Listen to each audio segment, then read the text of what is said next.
हरे कृष्णा। तो दामोदर लीला पे जो चर्चा कर रहे थे उसको कंटिन्यू आगे बढ़ाते हैं।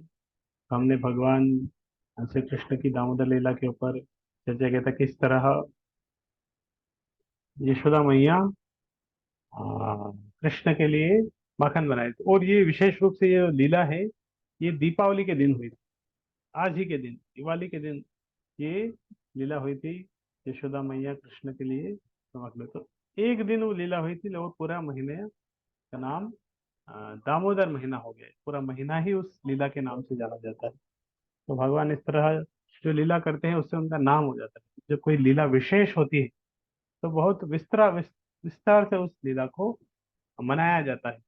दामोदर लीला फिर वात्सल्य रस में भगवान की सर्वश्रेष्ठ लीला है। वात्सल्य रस में होने वाले बहुत सारे अनेक अनेक लीलाएं हैं। उन लीलाओं में एक सर्वश्रेष्ठ लीला है वात्सल्य, ये दामोदर लीला। तो यशोदा मैया हमने चर्चा की किस तरह वो कृष्ण के लिए उन्होंने योजना बनाई थी। कृष्ण को विशेष रूप से उनके लिए स्पेशल बहुत विशेष माखन बनाएंगी, इसके लिए उन्होंने विशेष दूध और ये सब किया। फिर उस दूध को से वो माखन बना रही थी। कृष्ण उस समय उनकी गोदी में आके बैठ जाते हैं और उस समय एक दूध उबलता है और कृष्ण यशोदा उस दूध को संभालने के लिए जाती है। उसी समय कृष्ण गुस्सा हो जाते हैं और फिर वो क्रोधित होके मटका तोड़ देते हैं। पास के घर में जो कुछ पुराना उसे सब तोड़ देते हैं, बंदरों को पाकर खिलाते हैं, बहुत नटखट शैतानी करते हैं। फिर यशोदा मैया आती है, जब इतना कुछ देखती है तो उनको भी थोड़ा क्रोध आता है। कृष्ण को सजा देने के लिए एक छड़ी लेके उनके पीछे भागती है और कृष्ण इस तरह पूरा बहुत भागते भागते बहुत भागते हैं। अंत में यशोदा मैया कृष्ण को पकड़ लेती है और बांधने का प्रयास करती है रस्सी से। और बांधते बांधते बहुत जब मेहनत कर रही होती है तो कृष्ण स्वेच्छा से बंधने के लिए तैयार हो जाते हैं। कोई कृष्ण को, भगवान श्री कृष्ण को शक्ति से नहीं बांध सकता कि कोई सोचे कि नहीं हम कृष्ण को बांध लेंगे। तो शक्ति में कृष्ण के ऊपर और कोई नहीं है। मत्तः परतरम न अन्य, कृष्ण से ऊपर कोई नहीं है, इसलिए उसके माध्यम से बांधना संभव नहीं है। फिर शक्ति के माध्यम से नहीं बांध सकते हैं, लेकिन कृष्ण भक्ति के माध्यम से, कृष्ण स्वयं बोलते हैं अहम भक्त पराधीन, मैं अपने भक्तों को के द्वारा जीता जा सकता हूँ। हर जगह कृष्ण जीत सकते हैं, लेकिन अपने भक्तों के सामने कृष्ण पराजित हो जाते हैं। तो यहाँ पर भागने में पराजित हो गए, पकड़े गए। बंधने में पराजित हो गए, बंध गए। लेकिन इससे पहले बड़े बड़े असुरों ने प्रयास किया कृष्ण को बांधने का, लेकिन ये सफल नहीं हो पाए। और बड़े बड़े ऋषि मुनि योगियों सब प्रयास कर रहे हैं कृष्ण को बांधने का, समझने का, जानने का, लेकिन वो सफल नहीं हो पा रहे हैं। लेकिन अगर कोई भक्ति से कृष्ण की तरफ आगे बढ़ता है तो कृष्ण इस तरह स्वेच्छा से उनको रिवेल करते हैं। कृष्ण जब स्वयं इच्छा करते हैं तभी कोई उनको देख पाता है। जिस तरह एक सूर्य है, सूर्य को अगर हम, ये पटाखे की आवाज ही, दिवाली का दिन है, आज के दिन है वो दामोदर लीला हुई थी। तो इसी तरह कृष्ण, सूर्य को अगर हम देखना चाहे तो सूर्य को देखने के लिए क्या चाहिए? प्रकाश चाहिए। प्रकाश के माध्यम से हम सूर्य को देख सकते हैं। लेकिन क्या हम कृत्रिम कृत्रिम प्रकाश के द्वारा सूर्य को इस तरह देख पाएंगे? कृत्रिम प्रकाश के द्वारा सूर्य को देखने का अगर प्रयास करेंगे तो असंभव नहीं। हम सूर्य को इस प्रकाश से नहीं देख सकते। सूर्य को देखने के लिए प्रकाश चाहिए, लेकिन सूर्य के माध्यम से ही आता है। सूर्य ही वो प्रकाश देता है जिसके माध्यम से हम सूर्य को देख सकते हैं। इसी तरह भगवान को अगर कोई देखना चाहे तो उसके लिए भी जो प्रकाश है वो भगवान स्वयं देते हैं। भगवान स्वयं वो प्रकाश देते हैं जिसके माध्यम से हम भगवान को देख पाए। दूसरे किसी प्रकाश से नहीं देख पाएंगे। तो दूसरे किसी प्रकाश से हम भगवान को नहीं देख पाएंगे, लेकिन सूर्य प्रकाश से देख पाएंगे। तो भगवान जब स्वयं प्रकाश देंगे तो इसको इस तरह से दे देते हैं कि भगवान जब ज्ञान का प्रकाश, दिव्य चक्षु के माध्यम से हम देख पाएंगे भगवान को। गीता में भी इस तरह श्लोक है। जिस तरह आज दिवाली का दिन है, सब लोग भगवान को कर रहे हैं, दीप ऑफर कर रहे हैं। गीता में एक श्लोक भगवान में होते हैं कि इस तरह मैं अपने भक्तों पर कृपा करता हूँ। अगर कोई भगवान की भक्ति कर रहे हैं, भगवान भक्त हैं, तो उनके बारे में भगवान बताए, तेषामेवानुकंपार्थ अहम अज्ञान जम तमः नाशयामि आत्मभावतः ज्ञान दीपेन भास्वतः। तो भगवान हृदय में है, तो हम भगवान को इस तरह दीप अर्पण कर रहे हैं, लेकिन भगवान हमारे हृदय में ज्ञान का दीप जलाए, हृदय में जब ज्ञान का दीप जलाए,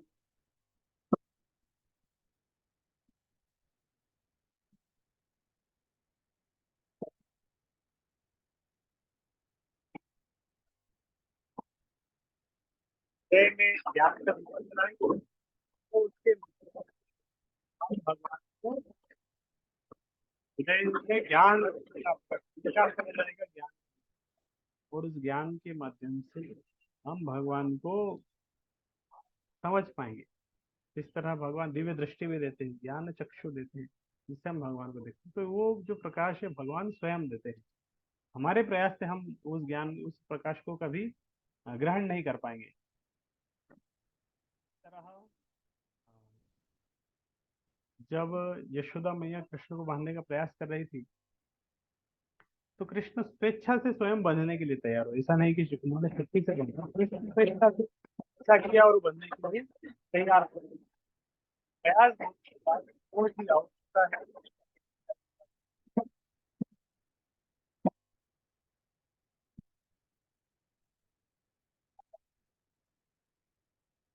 की कृपा, भगवान की कृपा, हमारा प्रयास और भगवान की कृपा। तो हम जब मेहनत करते हैं, हम जब प्रयास करेंगे तो भगवान भी कृपा करेंगे। हम प्रयास ही नहीं करेंगे तो भगवान भी कृपा नहीं करेंगे। इस तरह कोई विद्यार्थी है, जब वो पढ़ाई करता है, एग्जाम दे रहा है, वो थोड़ा लिख कर प्रयास करता है, मान लो पास होने के लिए 35 नंबर चाहिए, पास होने के लिए 35 नंबर चाहिए, और वो 32 नंबर, 30 नंबर, 32 नंबर या कुछ नंबर लेके आ सकता है पास होने के बराबर। टीचर जब उसको पुस्तक चेक करता है, तो टीचर के हाथ में भी पुस्तक है, और वो कभी कभी ग्रेस मार्क्स दे देता है, ग्रेस मार्क्स के द्वारा उसको पास कर देता है। वो अपनी तरफ से, टीचर अपने अकाउंट से कुछ नंबर विद्यार्थी को दे देता है ग्रेस, और उसके माध्यम से उसको पास कर देता है। इसी तरह भगवान को भी आ, देख, भगवान को की तरफ आगे बढ़ने के लिए ग्रेस चाहिए, कृपा चाहिए, वो आचार्यों के माध्यम से मिलती है। तो आचार्यों के माध्यम से हमें कृपा मिलती है, और लेकिन वो ग्रेस पाने के लिए कुछ मेहनत करनी है। तो ये दो चीज आवश्यकता है, मतलब भगवान को इस तरह से कि हमारी मेहनत और भगवान की कृपा।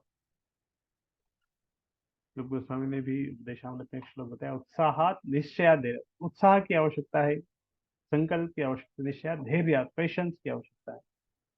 तो इस सब के लिए मेहनत करना पड़ता है, क्योंकि यशोदा मैया के अंदर वो सब कुछ था, उत्साह था, निश्चय था, संकल्प था कृष्ण को बांधने का। तो इसलिए वो बार बार असफल हो रही थी, उन्होंने इस कार्य को छोड़ा नहीं। ये प्रभुपाद एक छोटा स्टोरी बताते हैं कि एक बार एक चिड़िया ने समुद्र के किनारे अंडे दिए थे, और समुद्र में तो ज्वार भाटा आता है, उसके अंडे पानी के अंदर चले गए। तो समुद्र के अंदर, पानी के अंदर जब चले गए, तो जब चिड़िया वापस आई, उसने देखा कि उसके अंडे पानी के अंदर चले गए।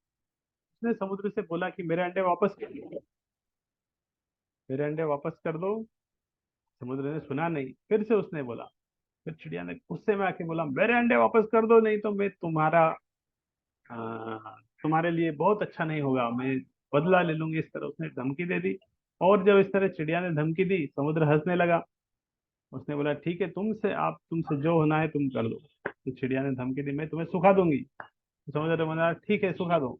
और चिड़िया ने मेहनत करना शुरू कर दिया। उसने समुद्र पानी लेके दूर कहीं फेंक के आ जाती थी, फिर आती थी, एक दिन पानी लेके दूर फेंक के आ जाती थी। इस तरह चिड़िया बहुत सुबह शाम मेहनत कर रही थी, और उसका संकल्प था, दृढ़ निश्चय था कि मैं समुद्र को सुखाऊंगी, और वो प्रयास भी कर रही थी। तो वास्तव में उसके प्रयास से कुछ नहीं होने वाला था। बहुत सारी चिड़िया, लाखों चिड़िया आके भी वो प्रयास करती है, तो समुद्र कभी सूखने वाला था नहीं।